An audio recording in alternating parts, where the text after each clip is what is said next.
कि एक बार की बात है, एक गांव में एक बहुत धनी आदमी रहता था। वो इतना धनी था कि उसके पास बहुत सारे व्यापार थे, बहुत सारे नौकर चाकर थे, बहुत ज़मीनें थीं, उनकी खेती का बहुत पैसा उसके पास आता था। लेकिन जैसे ही सेठ जी उस मंदिर पर पहुंचे, वहां उनको कोई नहीं मिला। अब तो सेठ जी गुस्से से आग बबूला हो गए, नौकर पर चिल्लाने लगे, तुमने ऐसे कैसे कह दिया, साधु तो है ही नहीं, मैं इतनी दूर से चल के आया। अब बेचारा नौकर भी परेशान कि पैसा तो हमें पैतृक संपत्ति के रूप में भी मिल सकता है, कहीं से अचानक हमारी लॉटरी भी लग सकती है, लेकिन स्वास्थ्य रूपी धन को बिना नियम और संयम के प्राप्त करना असंभव है। आपको खुद मेहनत कर कर अपने स्वास्थ्य रूपी धन को प्राप्त करना होता है। नमस्कार दोस्तों, स्वागत है आपका आशु सूत्रा में। आज हमारी फैट टू फिट जर्नी का 81वां दिन है, तो आइए स्टार्ट करते हैं पूरे जोश और पूरे उत्साह के साथ। आज हम करेंगे सेम एक्सरसाइज। स्टार्ट करेंगे 20 मिनट स्टिल जॉगिंग से, फिर करेंगे 120 जंपिंग जैक्स, उसके बाद 90 सेकेंड ट्विस्टर एक्सरसाइज, फिर उसके बाद 60 स्क्वाट्स, फिर करेंगे हम 5 time barbell side bend, forward bend and backward bend. उसके बाद हम करेंगे स्टैंडिंग नी लिफ्ट दोनों लेग से 60 टाइम, एंड उसके बाद करेंगे स्टैंडिंग बाइसिकल क्रंच दोनों लेग से 20 टाइम। तो आइए स्टार्ट करते हैं पूरे जोश और पूरे उत्साह के साथ। दोस्तों, आज हमारी फैट टू फिट जर्नी का 81वां दिन है और आज का सक्सेस मंत्र है कि एक बार की बात है, एक गांव में एक बहुत धनी आदमी रहता था। वो इतना धनी था कि उसके पास बहुत सारे व्यापार थे, बहुत सारे नौकर चाकर थे, बहुत ज़मीनें थीं, उनकी खेती का बहुत पैसा उसके पास आता था, और उसने अपने सारे काम अपने नौकरों के ज़िम्मे छोड़े हुए थे। बस उन्हीं से वो रोज़ाना अपनी आमदनी का ब्यौरा लेता रहता था और पूरे दिन वो या तो सोता था या अय्याशी करता था। वो इस घमंड में आ चुका था कि वो बहुत धनी है और पैसे से सब कुछ कर सकता है। दोस्तों, टाइम निकलता गया। कुछ सालों बाद उसको ये चीज़ महसूस हुई कि जो उसके अंदर ताकत थी पहले शरीर में, वो अब धीरे धीरे कमज़ोर होने लगी है। फिर भी उसने अपने आलस को नहीं छोड़ा और धीरे धीरे ऐसा टाइम आ गया कि उसके हाथ पैर हिलाना भी उसके लिए अब मुश्किल होने लगा। अब तो वो घबरा गया, लेकिन फिर भी उसको ये वहम था कि वो पैसे से सब कुछ कर सकता है। उसने विदेश से बड़े बड़े डॉक्टर बुलाए, लेकिन कोई भी डॉक्टर उसका कुछ नहीं कर पाया। तब उनके गांव से एक बार एक साधु गुजर रहे थे। क्योंकि वो बहुत प्रसिद्ध था, बहुत धनी था, तो सभी लोग उसके बारे में चिंतित रहते थे। जब वो साधु उस गांव से गुजरे तो वहां के लोगों ने उन साधु से कहा कि हमारे यहाँ के जो सेठ जी हैं वो बहुत बीमार रह रहे हैं आजकल, और कोई आदमी उनकी उस बीमारी को पकड़ नहीं पा रहा है।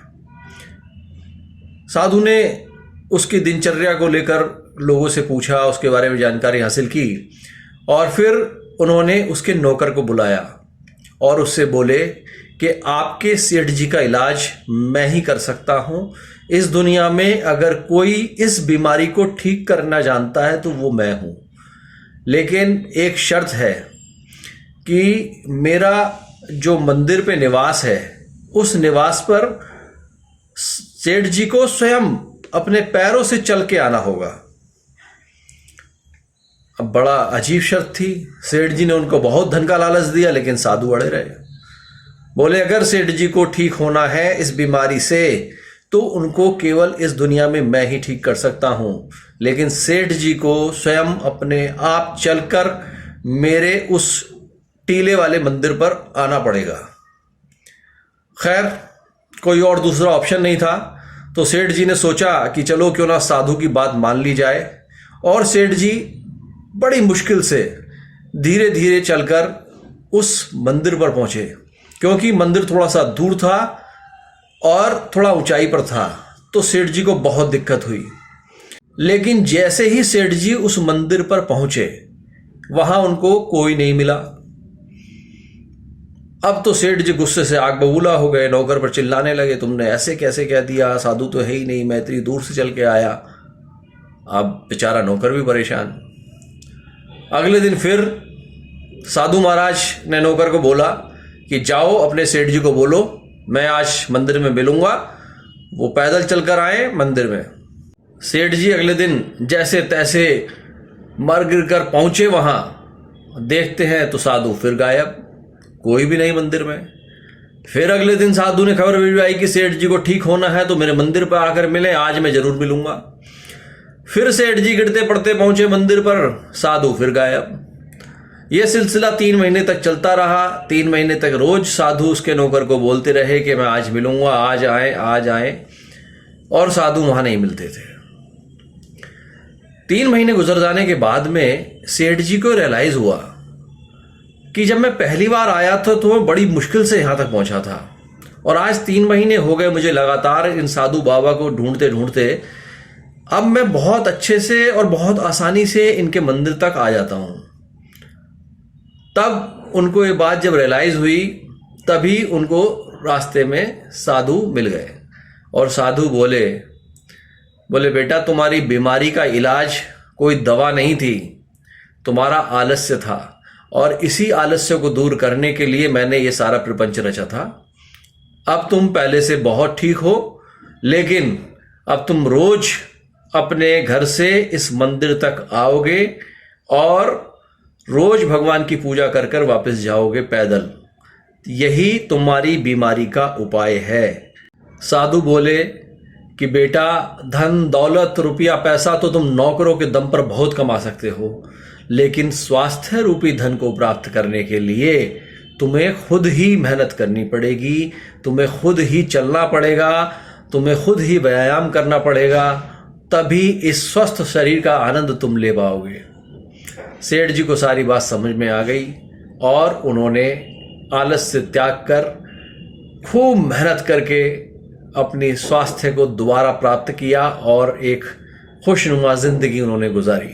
तो दोस्तों, मोरल ऑफ द स्टोरी कि पैसा तो हमें पैतृक संपत्ति के रूप में भी मिल सकता है, कहीं से अचानक हमारी लॉटरी भी लग सकती है, लेकिन स्वास्थ्य रूपी धन को बिना नियम और संयम के प्राप्त करना असंभव है। आपको खुद मेहनत कर कर अपने स्वास्थ्य रूपी धन को प्राप्त करना होता है। तो दोस्तों, keep enjoying the journey fact to fit with me, keep rocking.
दोस्तों, इसी के साथ आज के हमारे सारे टारगेट कंप्लीट हुए।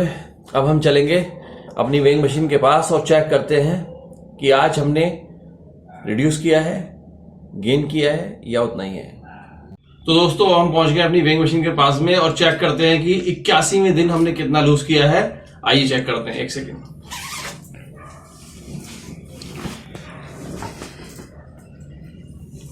क्लोज रही, और आज हमारा वेट आ रहा है 80.7, जो 80 डे के बिल्कुल बराबर है। तो दोस्तों, चिंता की कोई बात नहीं है। दोस्तों, मैं हमेशा कहता हूं कि जिसकी दिशा ठीक होती है उसकी दशा एक दिन जरूर ठीक हो जाती है। तो जुड़े रहिए पूरे जोश और पूरे उत्साह के साथ इस फैट टू फिट जर्नी में। कल फिर मिलेंगे फैट टू फिट जर्नी के 82वें दिन। तब तक के लिए बाय बाय।